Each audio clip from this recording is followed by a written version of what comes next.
ඉතින් යාළුවනේ මේ තමයි ඔයගොල්ලන්ට මම ඊළඟට කරලා පෙන්නන ව්‍යායාමය. බොහොම වැදගත් පපුව සම්බන්ධව කරන ව්‍යායාමයක්. මේ තමයි ව්‍යායාමයට සූදානම් වෙන ඉරියව්ව. මේකට කියනවා push ups කියලා. push ups කියන ඉරියව්ව ව්‍යායාමය. එතකොට ඉරියව්ව මේ විදිහට අත් දෙකේ ඇඟිලි මදක් ඈත් කරලා දෙපා shoulder level එකට මදක් අඩුවෙන් එකෙන් තමන්ට පහසු ප්‍රමාණයට ඊට පස්සේ ශරීරයේ පැරලල්ව ගොඩක් ඉදිරිය බලන්නේ නැහැ.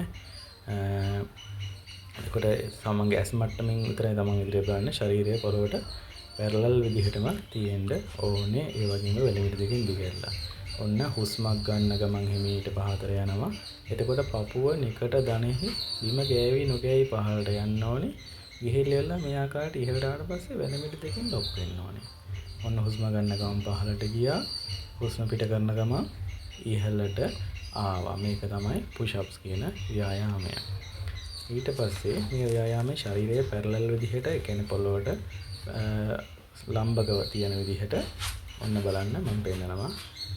මෙන්න මේ විදිහට තමයි තියෙනවා. ඒ කියන්නේ උකුල ප්‍රදේශයේ උරහිස් ප්‍රදේශය නියමාකාර ලස්සනට පොඩි කන්දක් විදිහට තමයි තියෙන්නේ. ඕම් විදිය වැරදි. ඉනින් පල්ලෙහාට කඩලා වැරදි. ඒ වගේම ඉනින් උස්සලත් උකුලෙන් උස්සලත් වැරදි. එතකොට හරි ඉරියව්ව තමයි මේ ඉරියව්ව. එතකොට මේ ඉරියව්ව පවත්වා ගැනීම බොහොම වැදගත් වෙනවා ඔබට ව්‍යායාමයක ප්‍රතිඵල ලබා ගැනීම සඳහා. එතකොට මම දැන් නැවතත් පෙන්නන්නම් මෙම push ups කියන ඉරියව්ව. ඔන්න මේ shoulders වලට මේ අත් වලට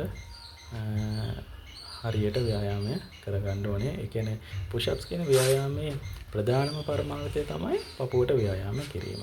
එතකොට මේ විදිහට ඇඟිලි එකතු කරලා තියන්නේ නැහැ. ඇඟිලි මතක ඈත් කරලා කලින් විදිහටම ලස්සනට ශරීරය කරලා විදිහට මේ කරලා ඔන්න ඔය විදිහට වැරදි. අත් දෙක දෙපැත්තට දාලා වැරදි. එතකොට ඔබට පේනවා ඇති wrist එක ගාවින් කැඩිලා කැත වෙලා යනවා. ඒ නිසා හරියට ශරීරයේ දෙපසින් තමයි පහළට යද්දී මේ වෙලෙමිට දෙක යන්න ඕනේ. ඒ වගේම ඔන්න ඔය විදිහට ඉදිරිය බැලුවා. ඉදිරිය බලනවා කියන්නේ ගොඩක් දුර බලන්නේ නැහැ බෙල්ල උස්සලි වෙලා. තමන්ගේ ආසනය තමයි බලන්නේ. හුස්ම ගන්න ගමන් පහළට ගියා. හුස්ම ඉහළට යන ගමන් පහළට යන ගමන් උඩට ගියා. හුස්ම ගත්තා. හුස්ම හෙළුවා. හුස්ම ගත්තා. හුස්ම පිට කරා. එතකොට යාළුවනේ මේ ව්‍යායාමය බොහොම වැදගත්. ඔබගේ දෑත් අපුව ශක්තිමත් වෙන්න ඉතාම බොහොම වැදගත් ව්‍යායාමයක්. ඒ වගේ මේ ව්‍යායාමය තවත් අය වෙනත් ආකාරවලට පාවිච්චි කරනවා. දැන් සමහරව නකල්ස් තියලා පාවිච්චි කරනවා. ඒ කියන්නේ බොක්සින් කරන ක්‍රීඩකයෝ, කරාටි කරන ක්‍රීඩකයෝ, මාෂල් ආර්ට්ස් කරන ක්‍රීඩකයෝ මේ විදිහට නකල්ස් තියනවා. නකල්ස් තිබ්බත් ඉරියව්ව අරකම තමයි. අර විදිහටම තමයි අත් දෙක යන්නේ. හුස්ම ගන්න ගමන් පහළට එනවා.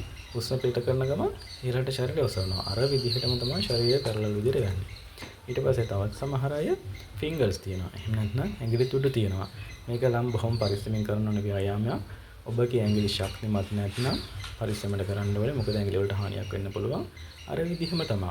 ඇඟිලි තුඩු දිබ්බට ශරීරය පහළට සහ ඉහළට යීම සිද්ධ කරන්නේ අර විදිහටම තමයි. දෑත් ඉහළ පහළ යන්නේ අර විදිහටම තමයි. හුස්ම ගැනීම හුස්ම පිට කිරීමත් ඒ විදිහම තමයි. ඊට පස්සේ තවත් සමහර අය ට්‍රයිසෙප්ස් වලට ව්‍යායාමයක් විදිහට ඔබට පේනවා ඇති. පෙළමිටින් ඉහළ ප්‍රදේශයේ පිටට නෙරා තියෙන මාංශ පේශිය ට්‍රයිසෙප්ස් වලට මෙන්න මේ ආකාරයට දෑත් ඉරෙල්ලා push ups ව්‍යායාම කරනවා. එතකොට ඔබට පේනවා ඇති ට්‍රයිසෙප්ස් මාංශ පේශිය ක්‍රියා කරන ආකාරය. ඉතින් යාළුවනේ මේ විදිහට තමයි මේ ව්‍යායාමය සිද්ධ වෙන්නේ.